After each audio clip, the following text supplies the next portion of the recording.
Meu cordial boa noite. Estamos aqui mais uma vez para um encontro, para uma videoaula do Clube da Bíblia. E eu estou muito feliz por alguns motivos. O primeiro deles é porque com a videoaula de hoje, que é a 10ª, nós estamos completando o primeiro módulo da nossa jornada de estudos a respeito da Bíblia. O nosso primeiro módulo teve como ênfase a disciplina de introdução geral à Bíblia. Por sinal, essa é uma disciplina que faz parte de praticamente todos os cursos de teologia, nos mais diversos seminários. E a gente pensou aqueles temas que nós consideramos mais proveitosos e os apresentamos aqui numa sequência de 10 encontros, 10 lives que compuseram esse primeiro módulo que nós estamos encerrando hoje. Esse é o primeiro motivo que eu estou muito feliz. Graças a Deus, o Pai do Céu nos trouxe até aqui, desde o final de janeiro até aqui. Segundo motivo pelo qual estou muito feliz é porque hoje nós vamos tratar um tema importantíssimo, tema muito relevante e que pode nos ajudar a aprofundar, a crescer na nossa experiência religiosa e na nossa fé. Terceiro motivo que eu estou muito feliz é porque hoje temos um convidado especial, que é o pastor e jornalista, um grande escritor, que é o pastor Michelson Borges. Ele é um especialista nesse assunto que nós vamos abordar hoje, e ele vai trazer um brilho especial aqui para a gente encerrar esse primeiro módulo. Vamos fechar com chave de ouro. E o quarto motivo pelo qual estou muito feliz é porque já temos data para o segundo módulo, já temos o tema do segundo módulo, e a partir do dia 15 de abril, é uma segunda-feira, nós daremos início ao módulo que terá como ênfase doutrinas fundamentais do cristianismo. E a gente vai mergulhar nos ensinamentos da Bíblia para entender por que o cristianismo é uma religião tão distinta, tão diferente das demais religiões do mundo que nos cercam, que tem milhões, bilhões de adeptos, e a gente tem o privilégio de basear a nossa fé, a nossa crença, a nossa prática religiosa na palavra de Deus. A gente vai fazer um comparativo, a gente vai mergulhar nisso. Quinta razão, e eu encerro, porque eu já estou feliz demais hoje com tanta coisa. Quinta razão é porque você está aqui. Boa parte de vocês aqui, eu dei uma olhadinha rapidinho aqui nos nomes, boa parte de vocês tem nos acompanhado desde o início. Parabéns, parabéns. Para avançar para o segundo módulo, você vai precisar fazer uma inscrição, você vai preencher um formulário, e a partir desse formulário, a gente vai enviar para você o seu certificado, o certificado de conclusão do primeiro módulo, e a gente vai ficar muito feliz de contar com a sua participação e a sua companhia ao avançarmos para o segundo módulo. Já falei bastante do que vem pela frente, mas focando no que vai acontecer hoje, nós vamos fazer uma oração e, na sequência, a gente vai ter uma conversa muito especial aqui com o pastor Michel. Quem ora para nós hoje é o idealizador do Clube da Bíblia, camarada que tomou iniciativa para que a gente pudesse ter esse espaço aqui, onde a gente tem aprendido e crescido bastante, e é o Tiago. Tiago, está me ouvindo? Abre o microfone e já faz a oração pedindo a bênção para hoje. Boa noite, pessoal. Boa noite, pastor. Boa noite, pastor Michel. Obrigado por estar aqui conosco hoje. Vamos fazer uma oração. Querido Pai, querido Deus que está nos céus, muito obrigado, meu Pai, por mais esse dia de vida e saúde. Obrigado porque iniciamos uma semana de trabalho e estamos aqui ao findar esse dia para buscar mais de Ti. E gostaria de pedir uma bênção especial a cada pessoa, que está participando do clube, está buscando saber mais de Ti, Pai. Amém. Estar com o pastor Michelson, com o pastor Tavela, que irão dirigir esta aula, e que o Senhor possa nos abençoar e guardar. Abençoe durante esse restante dessa semana, isso que eu te peço, em nome de Jesus, amém. Amém, amém.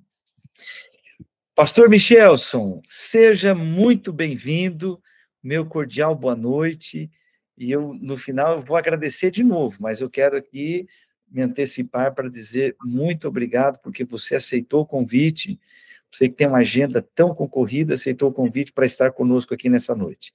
Deus abençoe e muito obrigado porque aceitou o convite.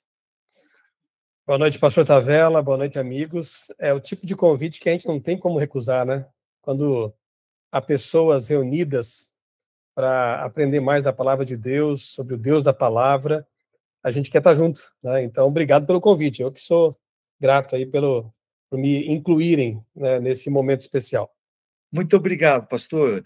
Pastor, além do nosso penteado ser muito parecido, a gente tem uma outra característica aí de semelhança.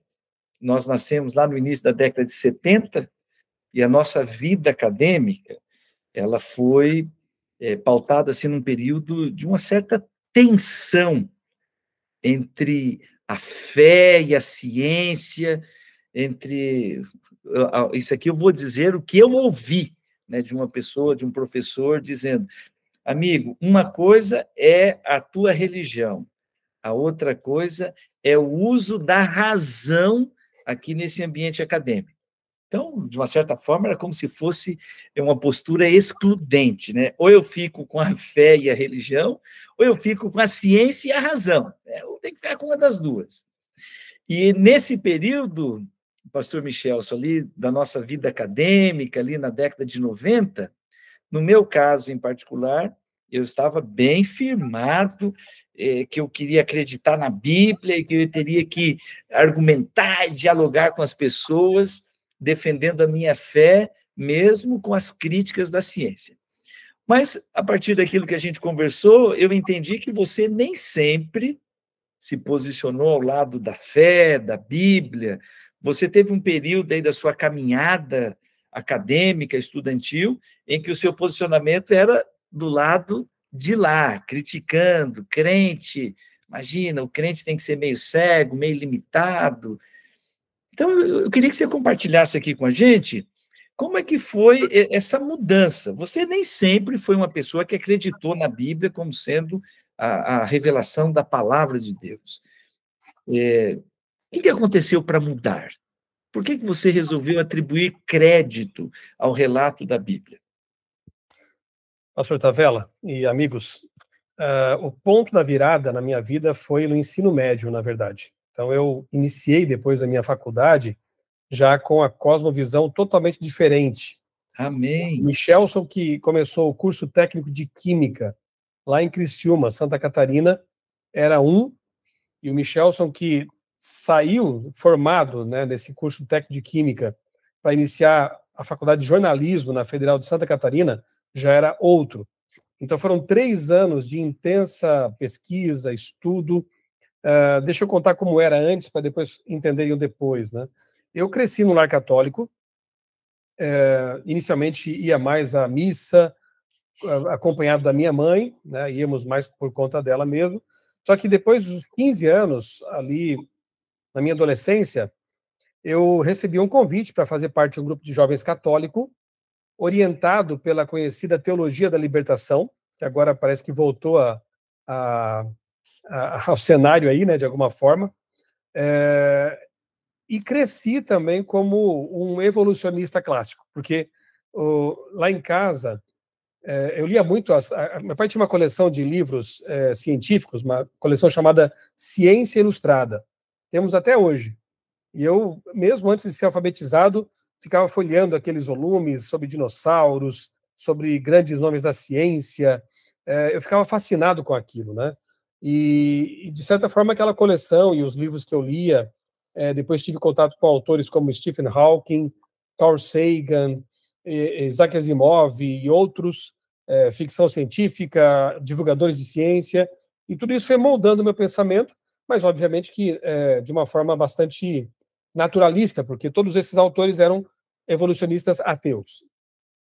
Então, eu era um católico que tentava acomodar a teoria darwinista à minha visão religiosa. Eu posso dizer, então, que eu era, só que eu não sabia na época, né? Eu era um evolucionista teísta, ou seja, a Bíblia não é exatamente a palavra inspirada, infalível de Deus. Era um livro talvez meio místico. Eu lembro que nós usávamos a Bíblia em nossas reuniões do grupo de jovens católico, mas assim a gente colocava num banquinho no meio da reunião e ela iria iluminar aquele encontro, né? A gente tinha uma relação mais mística com a Bíblia do que necessariamente como um livro de estudo, como hoje eu encaro, né? Um livro de estudo para encontrar nela verdades fundamentais e principalmente para encontrar Deus ali revelado. Não era essa a visão que eu tinha. Então, eu era influenciado, não sabia na época, mas hoje eu sei, pela chamada alta crítica, que de fato orienta ali essa teologia da libertação, que, não se enganem, não encara a Bíblia como palavra infalível de Deus.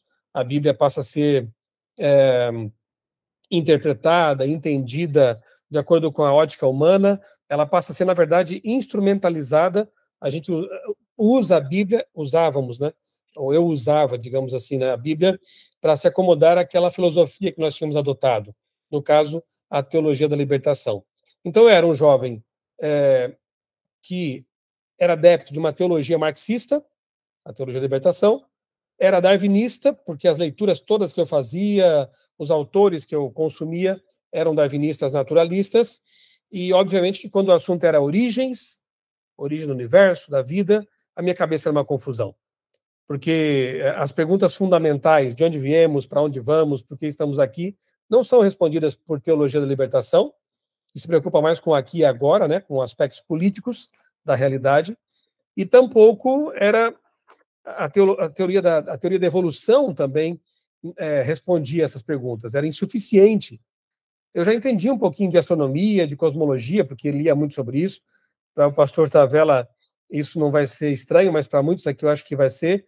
Eu comprei na banca de jornal a primeira edição da revista Super Interessante, lá nos anos 90. Eu acho que eu tenho até hoje alguma caixa aqui guardada, né? Então eu lia, devorava aquela revista.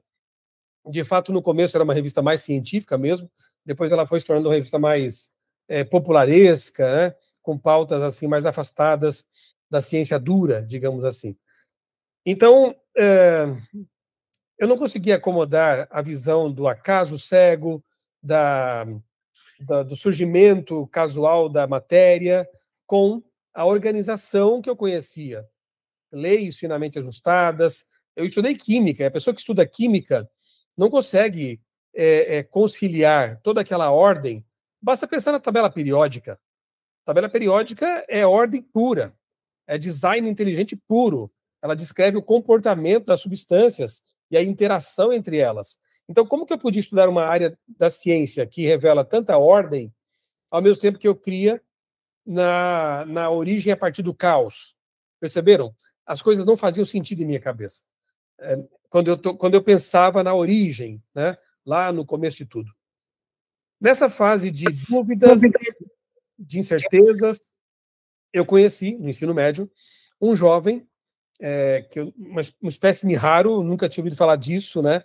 Era um criacionista e pertencia a uma igreja que, para mim, soou bastante estranho o nome até, Adventista do Sétimo Dia.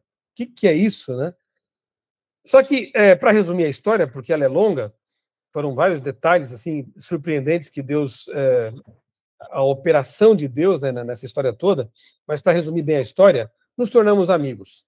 Aquele jovem, além de ser um ótimo conhecedor da Bíblia, tinha convicções profundas, como tem até hoje. Ele era também uma pessoa muito simpática, muito extrovertida, e nos tornamos amigos e, resumindo, eu acabei aceitando estudar a Bíblia com ele, de início com muito preconceito, com muitos senões, né, querendo colocá-lo na parede, querendo desmenti-lo, mas na verdade eu é que fui caindo do cavalo vez após vez, né?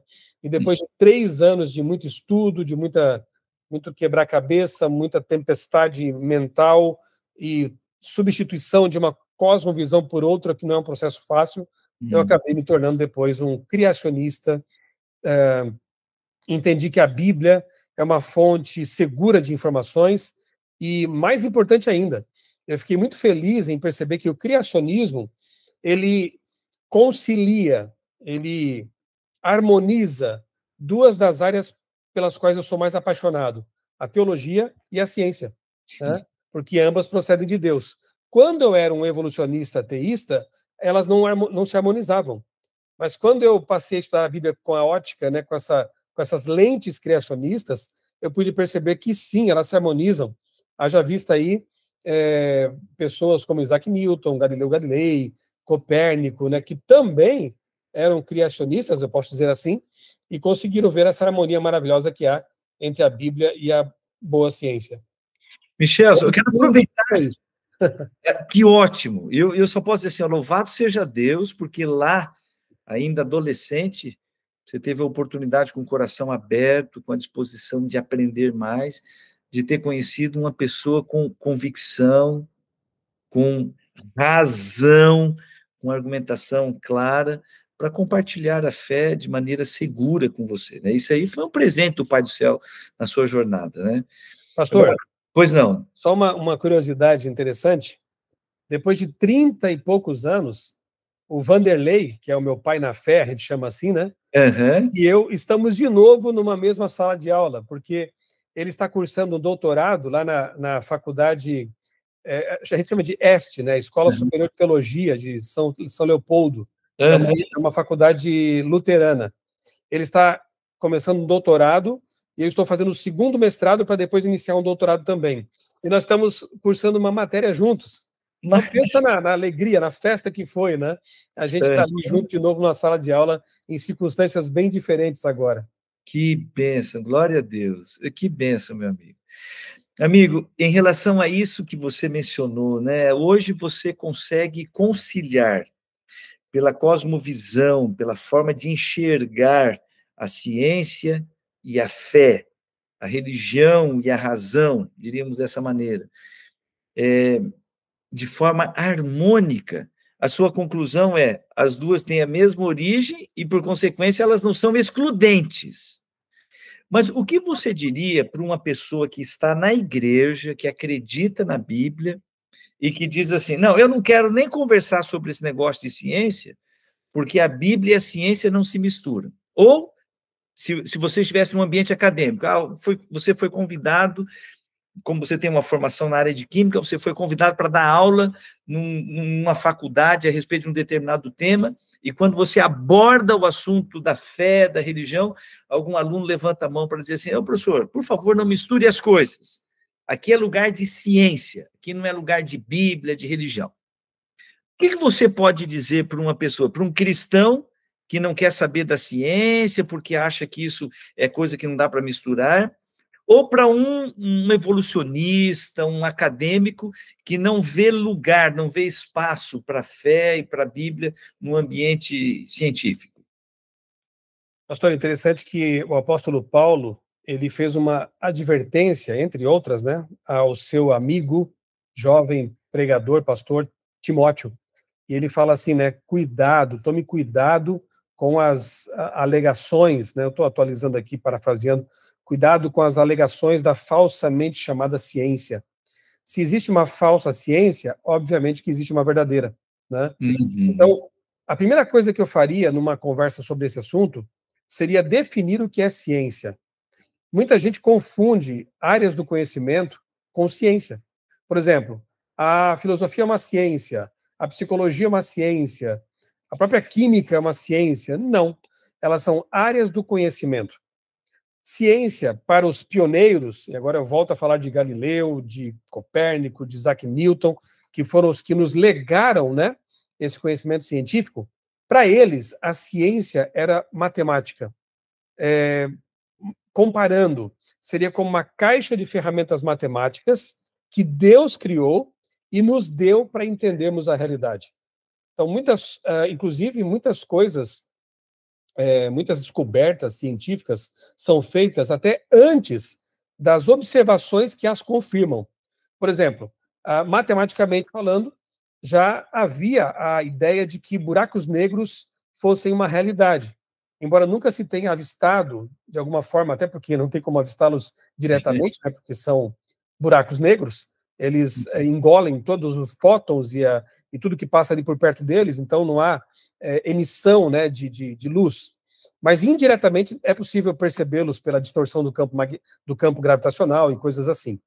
Então, antes mesmo de ser detectados empiricamente, digamos assim, matematicamente falando, matematicamente já era possível demonstrá-los. Então, a ciência, a matemática, essa caixa de ferramentas que é a verdadeira ciência. E essa ciência nunca, jamais, contradisse as afirmações da Bíblia.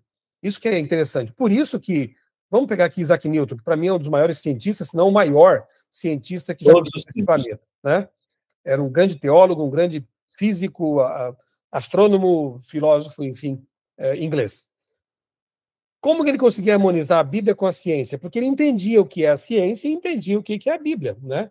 Eu tenho aqui na minha biblioteca um livro dele que é fantástico, não me refiro aqui agora ao Principia Matemática, mas sim ao Estudos sobre Daniel e Apocalipse. Uhum. Quando você lê esse livro, você pensa que parece estar lendo a obra de um teólogo adventista, de tão próximo que é o pensamento dele sobre Daniel e Apocalipse, daquilo que nós, né, como adventistas, estudamos e entendemos desses dois livros proféticos.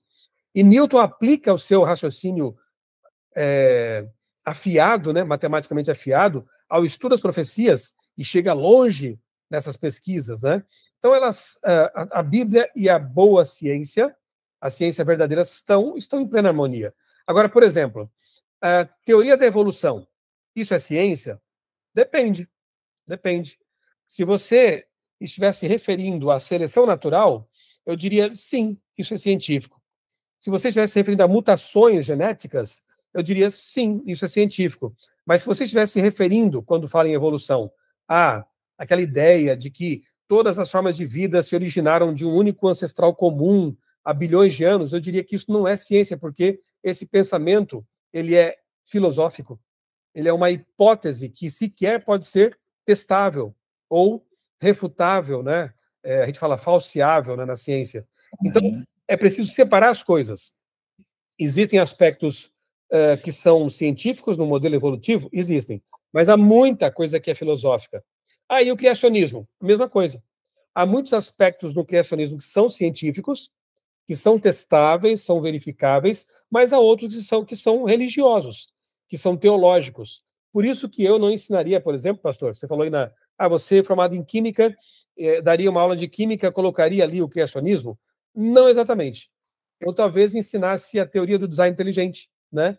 Ou um evolucionismo crítico, porque o criacionismo, nós temos que admitir, também é um modelo que agrega filosofia com aspectos científicos.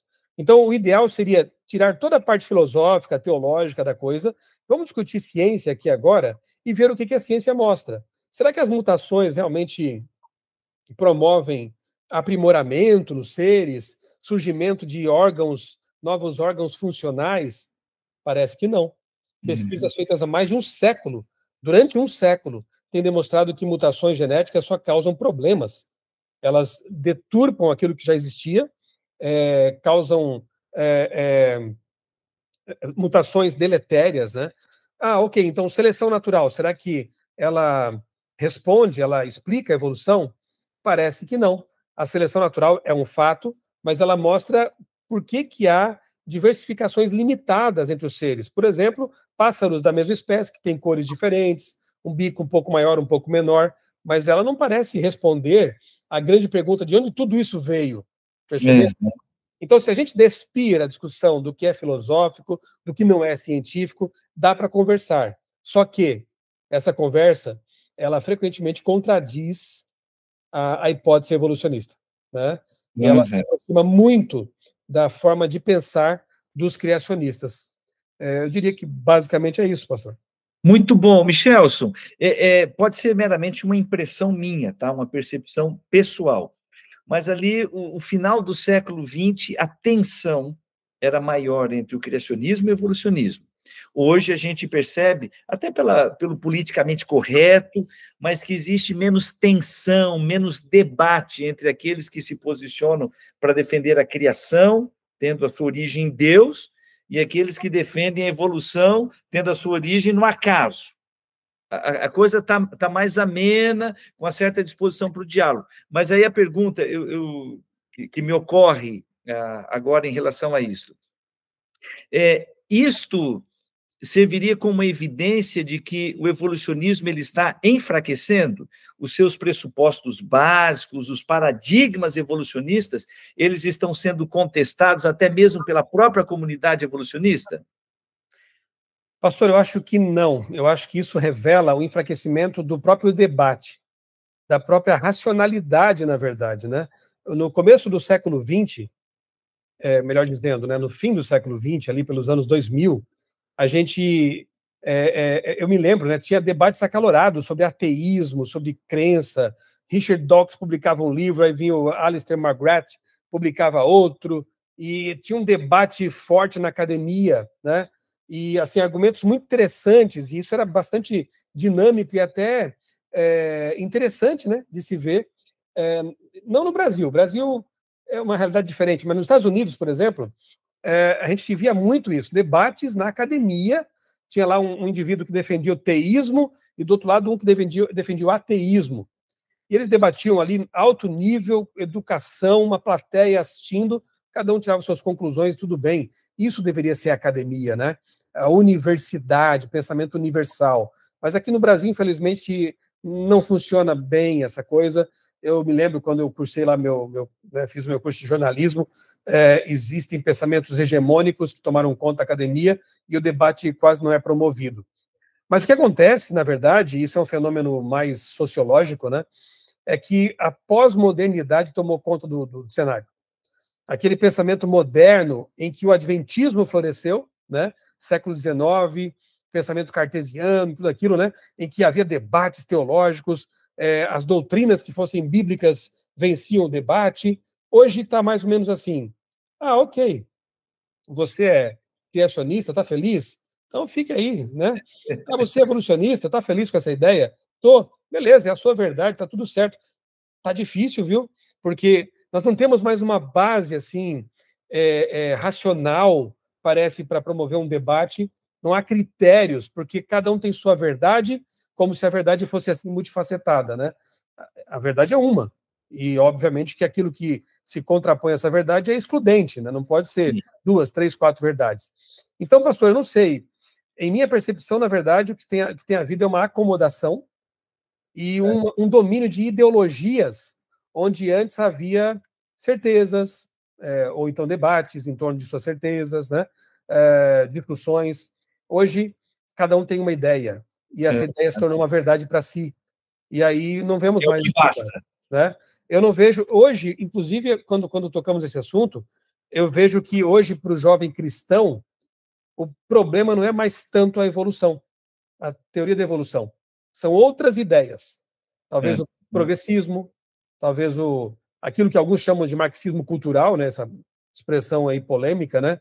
Porque são ideologias também ateístas, mas são mais sutis do que o evolucionismo aberto, né? Então, eu até mudei um pouco assim o enfoque de meus vídeos, minhas postagens. Ainda falo sobre criacionismo, obviamente eu sou apaixonado por isso, nunca vou desistir de defender essa causa.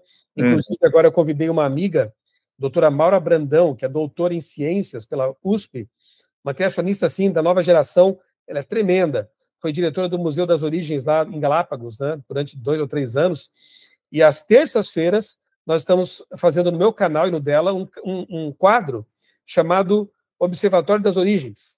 E a gente vai divulgar toda semana aí notícias, comentar essas notícias à luz do criacionismo, né? Mas por que eu mudei um pouco o enfoque das minhas considerações e vídeos e postagens? Porque eu tenho percebido que hoje as ameaças são mais sutis e estão mais no campo das ideologias, talvez da sociologia, e não tanto quanto já foi no campo aí da biologia, da geologia. Muito bom. Amigo, ainda abordando assim pela questão científica, numa das suas obras você apresenta ali uma série de antecipações científicas da Bíblia. Esse aí. Aproveite e já, a hora que eu terminar a pergunta, você já faz a propaganda desse livro aí para que os nossos colegas aqui, os nossos amigos do Clube da Bíblia, que desejarem, possam ter acesso. Mas eu fiquei muito impactado, pastor Michelson, quando eu li esta obra, de ver assim a grandiosidade das antecipações, a magnitude das antecipações científicas, considerando que elas podem ser uma evidência da inspiração, da origem divina da Bíblia. Eu gostaria que você conceituasse assim rapidamente essa ideia das antecipações científicas e que você selecionasse, no meio de tantas, que você selecionasse apenas 2 como um aperitivo aí para aqueles que desejam se aprofundar nesse assunto. Pastor, de fato, né, esse assunto das antecipações científicas na Bíblia faz parte de um dos capítulos aqui do meu livro. Esse livro aqui, A História da Vida, foi o primeiro livro criacionista que eu publiquei pela CPB. Naturalmente que não era esse formato aqui, era um formato bolso, era bem mais, assim... Compacto. Compacto, singelo, né? Só que, com o passar dos anos, eu fui tendo contato com muitas outras informações e depois eu solicitei à CPB que eu pudesse atualizar o livro completamente. E me foi concedida essa oportunidade, e aqui está a edição nova, né? Nova, mas já tem, acho que, sei lá, 5 ou 6 anos aí ou mais, né, circulando, né? Na verdade, esse é um livro que já tem 20 anos de história, né? 20? Uau. Não, vai 2000, 99, olha aí, tem mais, né? Vai para 25 anos daqui a pouco, né, de história desse livro aqui. Eu indico esse livro aqui de forma suspeita, porque sou autor, mas enfim, né? Porque não é escrito por um cientista, um técnico, né? É um jornalista, teólogo, digamos assim, que procurou entender os assuntos como datação radiométrica, dilúvio e dinossauros, geologia do dilúvio e coisas assim, e procurou traduzir esses assuntos numa linguagem compreensível. Então, eu costumo dizer que o História da Vida é uma boa introdução ao criacionismo. Há outros livros mais técnicos, né?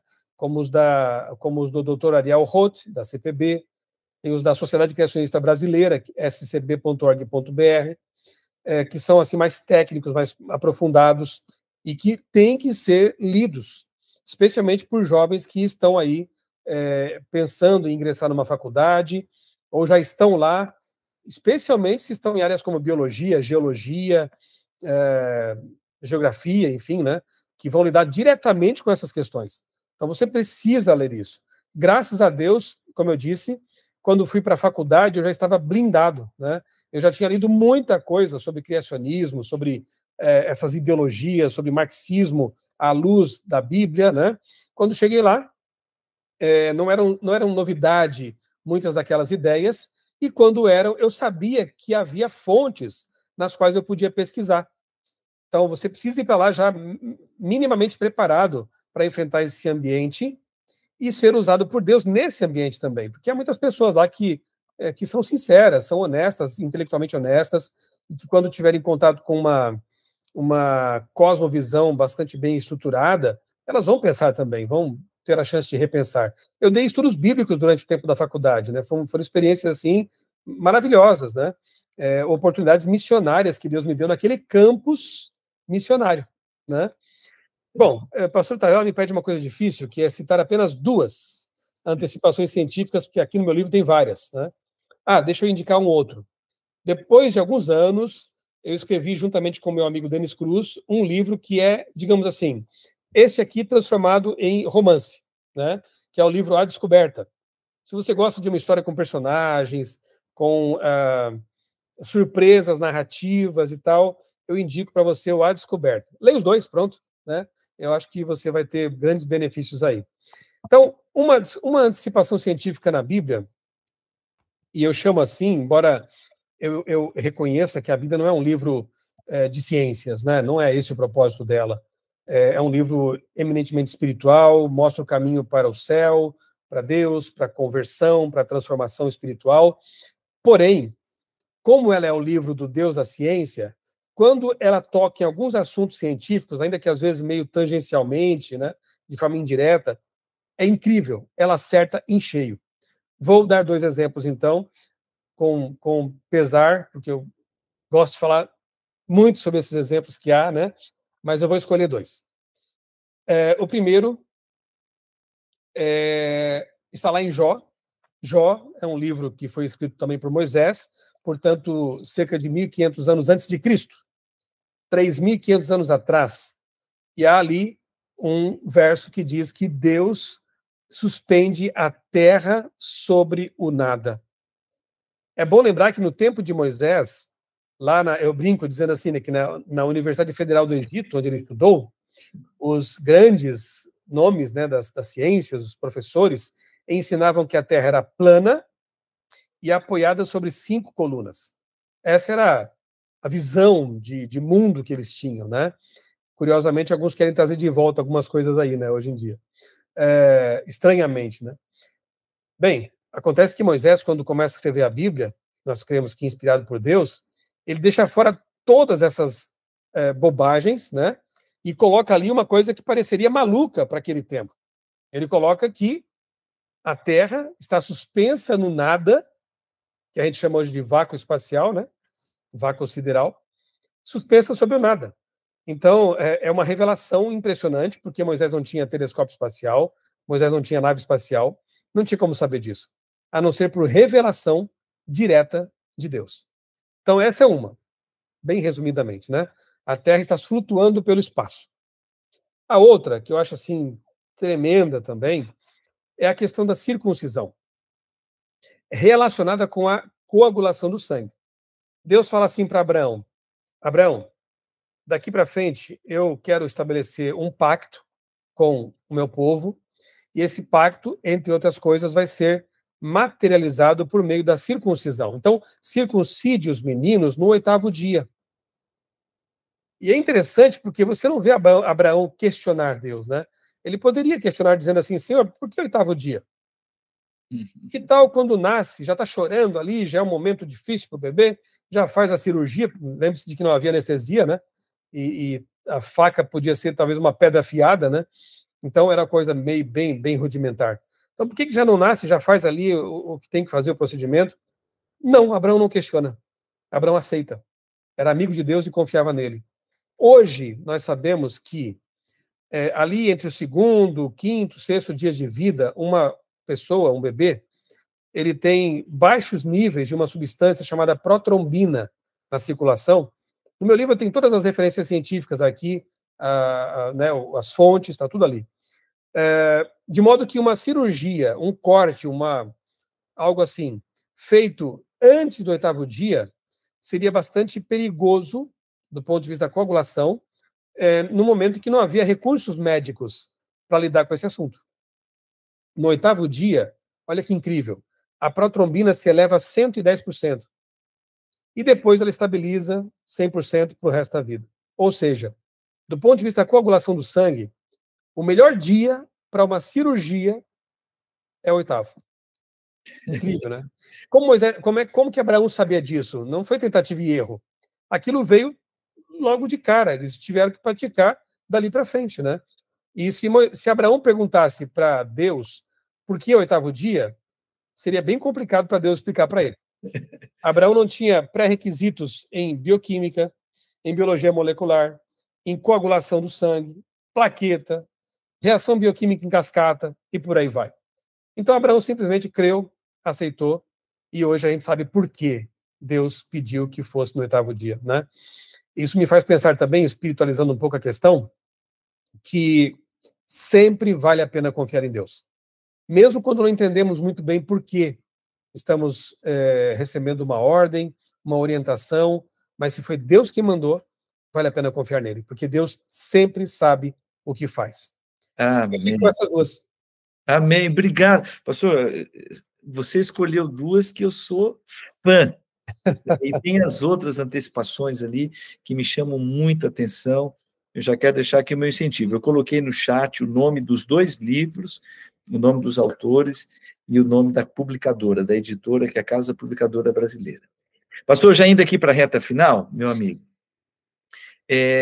hoje, mesmo em ambientes religiosos, nós temos visto algumas pessoas contestando, questionando que a narrativa de Gênesis 1 a 11, que ela seja um relato histórico, que ela tenha um caráter literal. Aí as pessoas estão argumentando que Gênesis 1 a 11, na verdade, é uma narrativa mitológica, falando ali sobre a criação, a entrada do pecado, falando sobre o dilúvio. Não, isso aqui não tem como ser literal, não tem como ser histórico. Mas ainda encontramos muitas pessoas dizendo assim, não é apenas porque eu creio que seja um relato histórico, mas eu posso encontrar evidências atestando que o relato de Gênesis 1 a 11 é um relato literal, não é mitológico. Você que é estudioso dessa área, o que você poderia dizer? Você considera que essa seria uma posição mais adequada para nós que acreditamos na Bíblia? Eu queria saber qual que é a sua posição. E se você teria alguma evidência que justifica, que sedimenta a sua posição em dizer se é literal ou se é mitológico. Pastor, vem tanta coisa na cabeça que eu vou pedir para você me ajudar a organizar a resposta, tá? Eu quero falar nessa resposta sobre a evolução teísta, tá? Que é um problema, eles tentam acomodar, evitar a discussão. Tentam ficar bem com todo mundo, bem na foto, né? Uhum. Eu quero discutir um aspecto mais religioso nessa resposta e também um aspecto mais histórico. Essas três coisas. Se eu esquecer de uma delas, você me ajuda a lembrar aí. Você que tem uma memória mais prodigiosa aí, você é mais jovem. É o seguinte, eu vou deixar a evolução teísta para o final.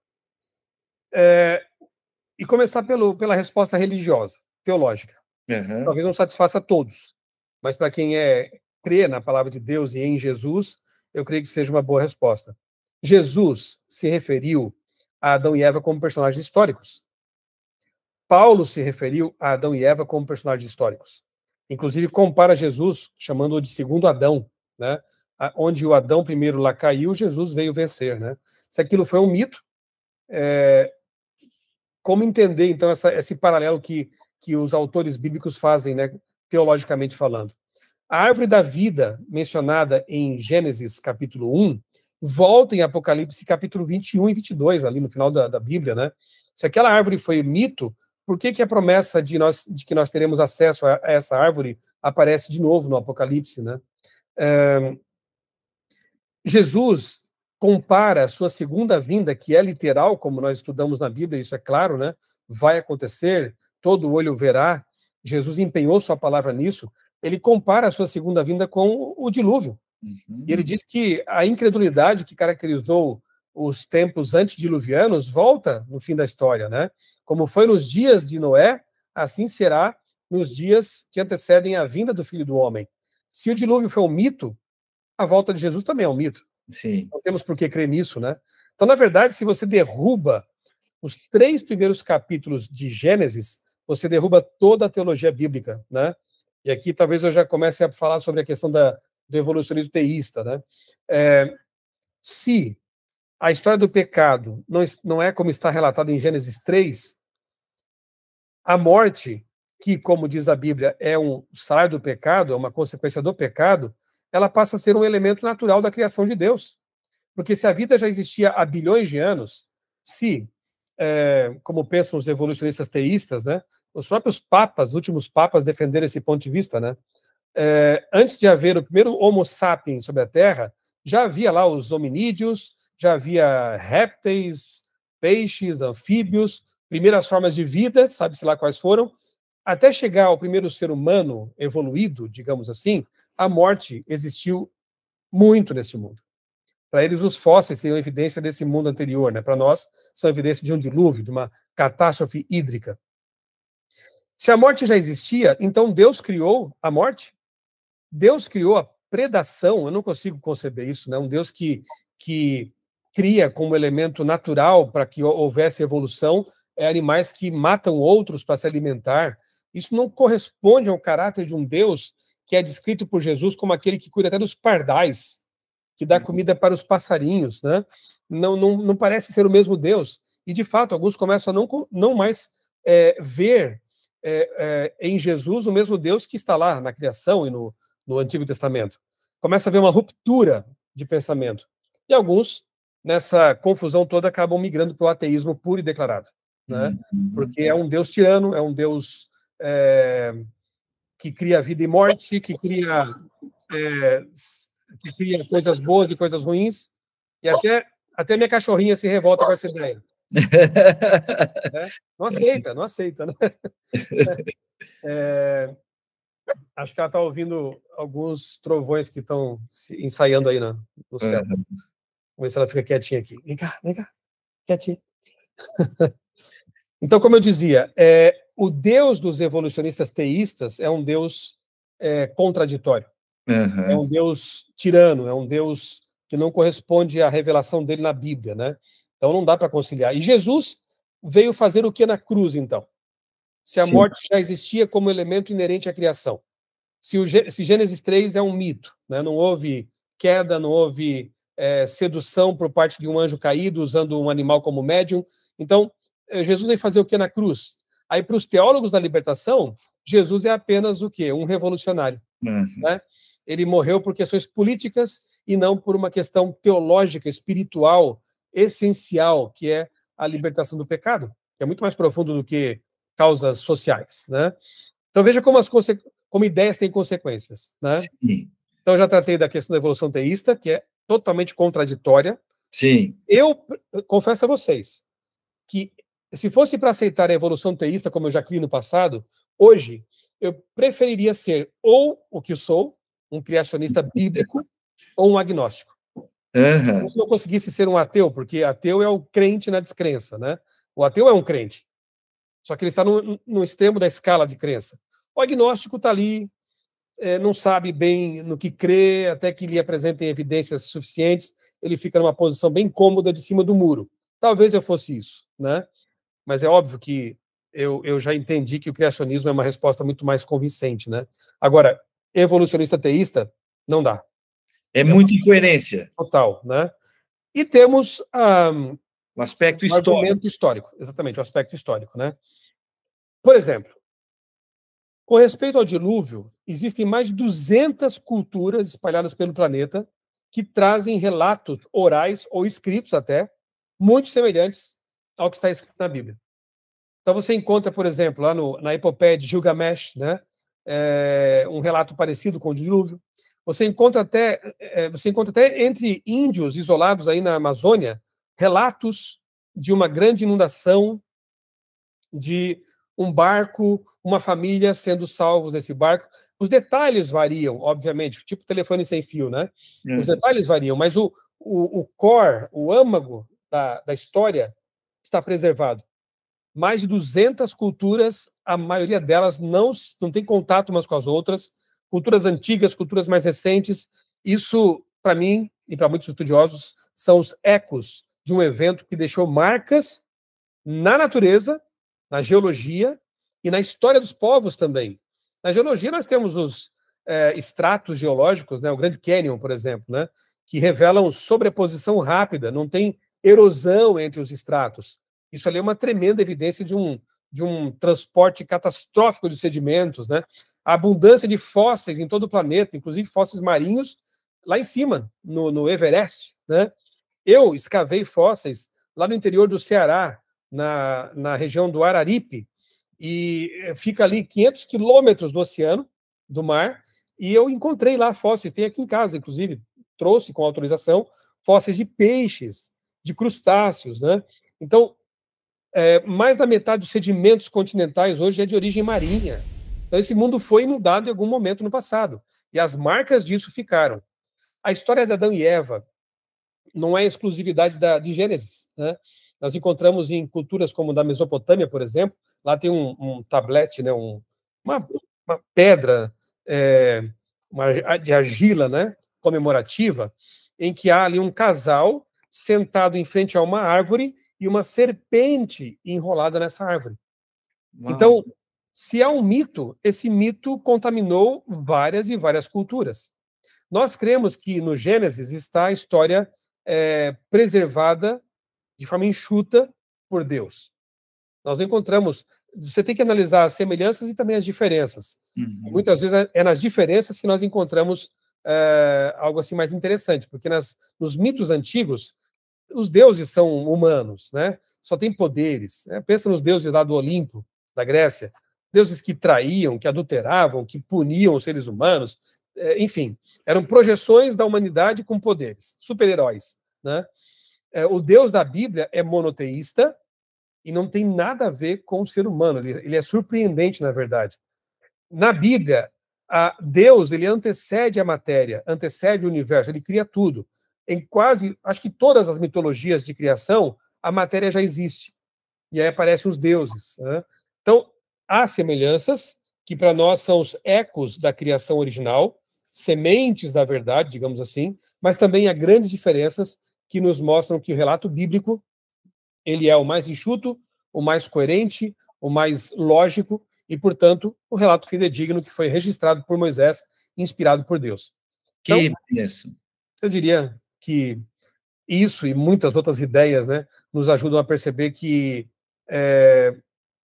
não se trata de um mito, né? Não, Eu fico com Jesus, obviamente. Jesus, para mim, é a autoridade suprema, né, em teologia, em interpretação da Bíblia. E para Jesus, Adão e Eva foram reais, históricos, o dilúvio aconteceu, inclusive o assunto lá de Jonas e o peixe, né? sim. E como dizia Billy Graham, eu creio, e porque eu creio, ainda que a Bíblia dissesse que Jonas engoliu um grande peixe, eu acreditaria. Em última instância, a gente chega ao ponto de dizer que a fé e a razão não são excludentes, mas a fé ela vai além da razão. Eu fico admirado, né, quando algumas pessoas dizem o contrário, dizendo, não, isso aqui você não vai alcançar, o entendimento disso, porque você escolheu ficar com a fé, você deveria ter abraçado a razão. Quando, na verdade, Deus ele nunca pede para a gente abrir mão da razão, é para a gente esgotar todos os recursos da razão, mas aí, pela fé, a gente consegue ir além, e quando a gente vai além, né, acreditando, crendo, o conhecimento, a ciência, ele se expande, ele não diminui. Pastor, a fé bíblica é racional, né? Você vê que Paulo fala em culto racional, lá em 1 Pedro 3,15, que eu creio assim, que é um texto que é um desafio para os jovens, especialmente universitários, né? Estejam prontos, preparados para dar a razão da esperança ou da fé que vocês possuem. E façam isso com mansidão, sempre, não esqueça disso.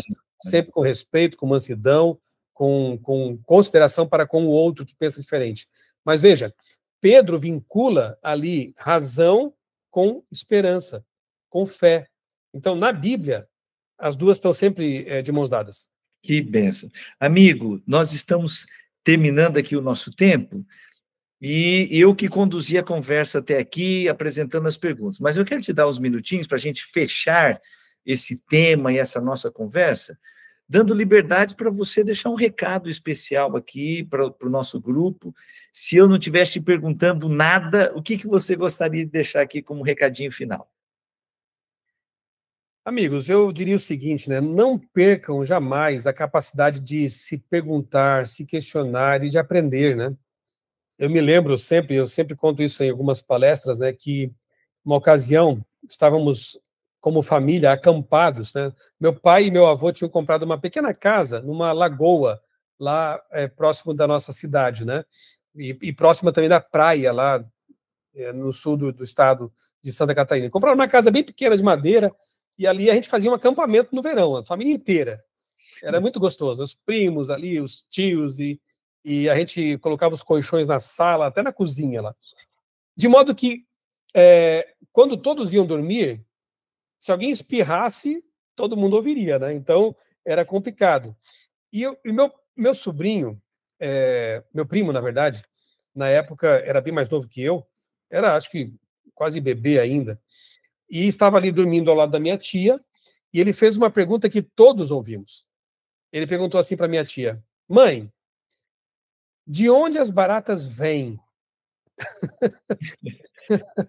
Depois ele perguntou se as baratas dormem, enfim, né? Mas aquela pergunta não saiu da minha cabeça, porque eu pensei, não é só vem do ralo, vem de lá, não, peraí, de onde as baratas se originaram? Qual a origem das baratas? Qual a origem das baratas? Qual a origem da vida? Olha só, eu era uma criança, mas aquilo despertou lá uma fagulha na minha mente, né? De onde vêm essas coisas, né? E era uma pergunta inteligente. Duvido que os adultos sabiam responder de onde vêm as baratas, né? Elas aparecem, assustam alguns, mas ninguém pensa de onde elas provieram, né? E essas perguntas de criança que são incríveis, né? Elas pensam fora da caixinha, né? E a gente, com o tempo, vai sendo colocado numa caixinha, começa a se acomodar nesse processo de aprendizado, né? Não deveríamos, né? Eu estou com 52 anos e agora eu vou começar um doutorado e eu quero terminar meus dias estudando, né? Porque estudar é uma coisa prazerosa. Deus nos dotou com essa curiosidade que não deve ser abafada. Deus nos dotou com o cérebro, né? com a mente, com a razão, para a gente usar isso e explorar, né, as áreas do conhecimento e a palavra dele. Eu não passo um dia sem ler a Bíblia e gosto de lê-la com calma, com oração, lendo comentários, para entender cada verso, né? E esse mesmo tipo de postura eu tenho para com outras áreas, né? Eu quero entender as coisas. Então eu diria, né, para os nossos amigos aqui, esses jovens que estão nesse grupo aqui, todos que estão aqui nesse grupo, né, que é um grupo muito especial, não abafem esse desejo de aprender.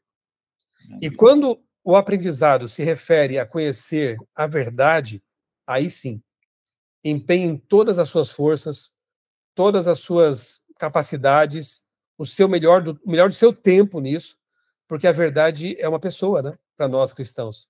A verdade é Jesus.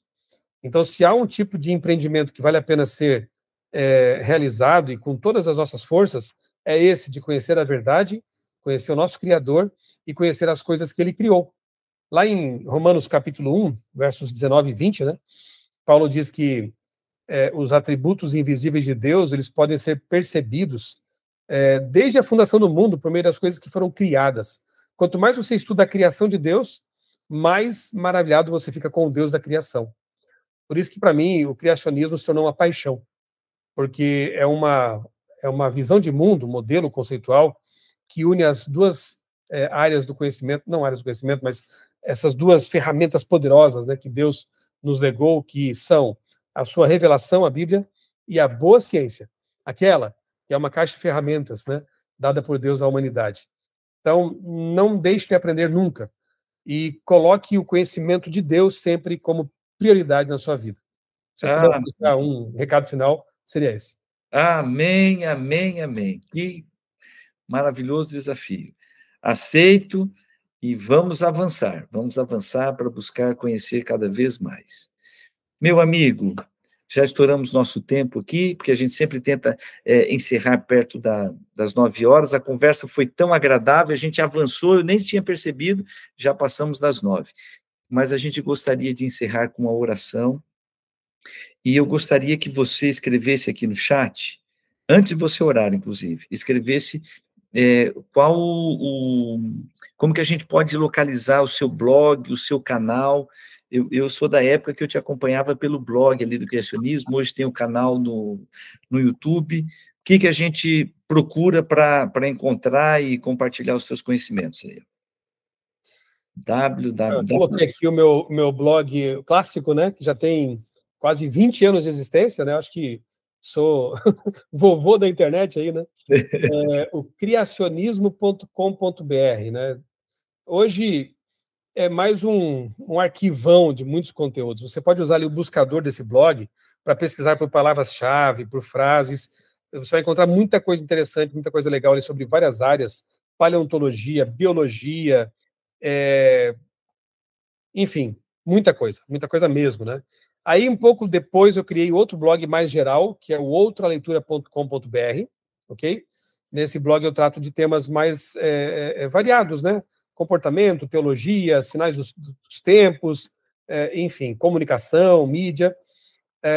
O Thiago já me ajudou ali, colocando o meu YouTube, né?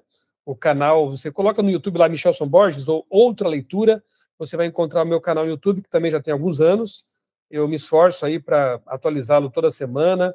É um trabalho voluntário, né? Não é o meu trabalho em si, mas eu faço com muito carinho ali, com muita responsabilidade, esse trabalho aí, né?